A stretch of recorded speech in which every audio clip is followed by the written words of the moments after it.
नमस्कार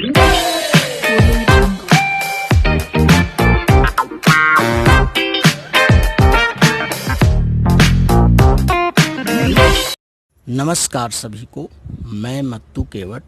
मैं आज आपको परिसर अध्ययन भाग 1 कक्षा 5वीं का परिसर अध्ययन भाग 1 को पढ़ा रहा हूं और इसमें है पाठ क्रमांक 5 पारिवारिक मूल्य। इसके पहले वाले वीडियो में मैंने बताया कि परिवार में हमें किस तरह से सहयोग की भावना के साथ रहना चाहिए, ईमानदारी के साथ रहना चाहिए और पारिवारिक मूल्यों का हमें सम्मान करना चाहिए और मिलजुल करके रहना चाहिए। आगे है इसमें देखिए, अगला मुद्दा है सहिष्णुता। मुद्दा है सहिष्णुता। सहिष्णुता का अर्थ है अपने से भिन्न मतों का आदर करना।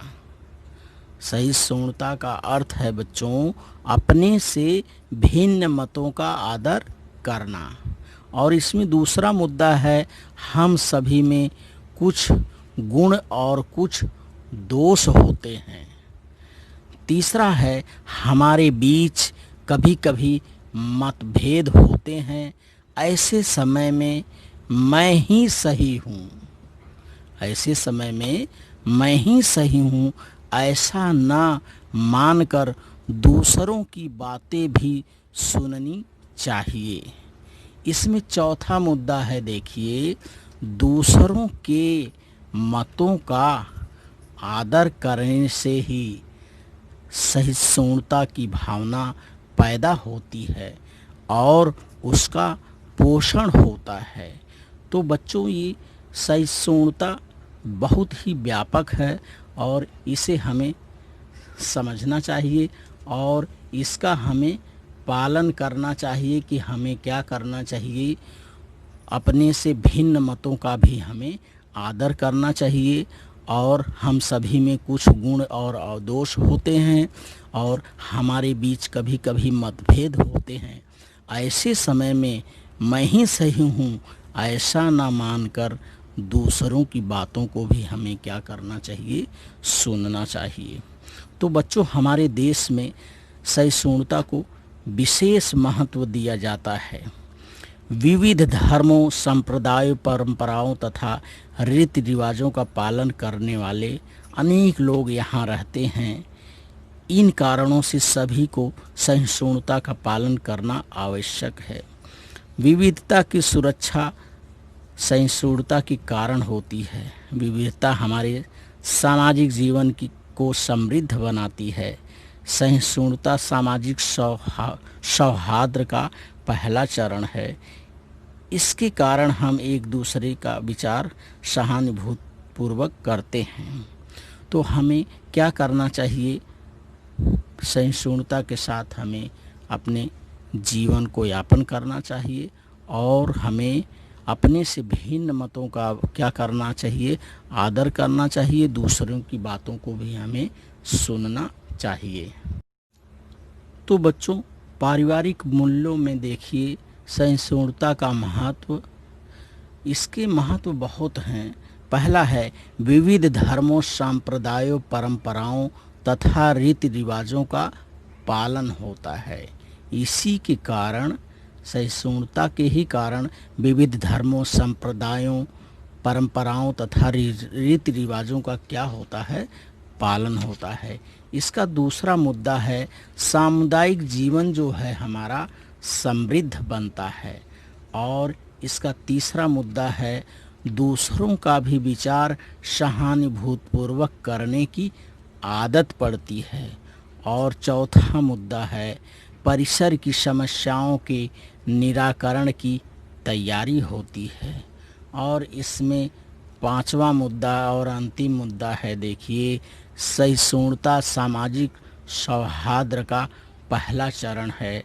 तो हमें क्या करना चाहिए, सहिष्णुता के महत्व को समझते हुए उसकी आदतों।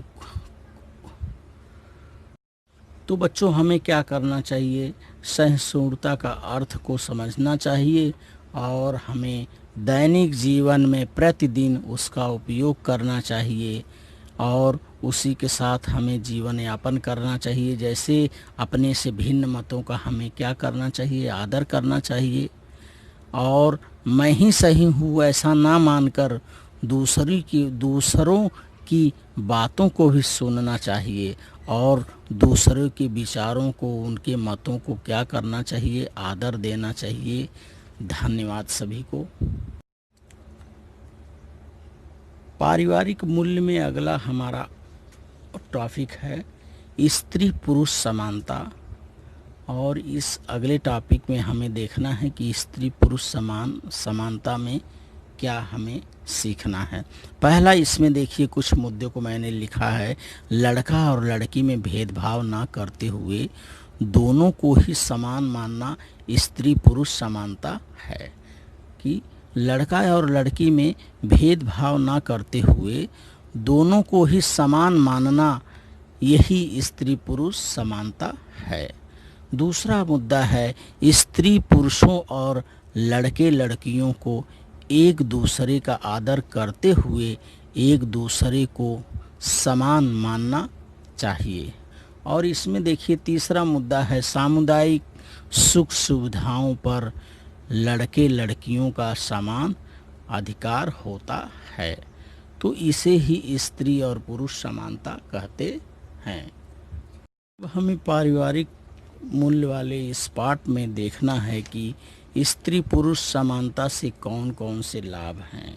इसके पहले हमने देखा कि स्त्री पुरुष समान होते हैं या समान हमें समझना है तो उससे क्या क्या लाभ होते हैं। पहला इसमें हमने देखा लड़का और लड़की में भेदभाव ना करते हुए दोनों को ही समान मानना स्त्री पुरुष समानता है। दूसरा मुद्दा हमने देखा स्त्री पुरुषों और लड़के लड़कियों को एक दूसरे का आदर करते हुए एक दूसरे को समान मानना चाहिए। और तीसरा मुद्दा हमने देखा सामुदायिक सुख सुविधाओं पर लड़के लड़कियों का समान अधिकार होता है। अब हम इसका अगला मुद्दा देखेंगे कि स्त्री पुरुष समानता से कौन कौन से लाभ होते हैं। तो बच्चों इसमें देखिए पहला है लाभ है सभी लोग प्रगति कर सकते हैं, यानी इस लड़का और लड़की दोनों की प्रगति हो सकती है, तो सभी लोग प्रगति कर सकते हैं। इस दूसरा लाभ है देखिए सभी को शिक्षा प्राप्त करने और विकास करने के समान अवसर मिलते हैं। अर्थात यदि लड़का और लड़की दोनों में समानता है तो दोनों को भी शिक्षा प्राप्त होगी और वे दोनों अपना समान रूप से विकास कर सकते हैं। इसमें तीसरा मुद्दा है देखिए स्त्री पुरुष समानता से लाभ क्या है। भोजन, वस्त्र, निवास, स्वास्थ्य तथा शिक्षा जैसी मूलभूत आवश्यकताओं की पूर्ति समान रूप से होती है। अर्थात स्त्री और पुरुष को दोनों जन को भोजन, वस्त्र, निवास, स्वास्थ्य और शिक्षा जैसी मूलभूत आवश्यकताओं की समान रूप से पूर्ति होती है। अतः हमें स्त्री और पुरुष को समान समझना चाहिए और स्त्री पुरुष की समानता को बढ़ावा देते हुए समाज में हमें अपना जीवन यापन करना चाहिए। तो धन्यवाद बच्चों। इस पारिवारिक परिसर अध्ययन के पाठ 5 को पारिवारिक मूल्य है और इन पारिवारिक मूल्यों को क्या करिए आप ध्यान से पढ़िए, समझिए और उन्हें कंठस्थ करिए तथा अपने जीवन में उसका दैनिक जीवन में प्रतिदिन उपयोग करिए। धन्यवाद सभी को।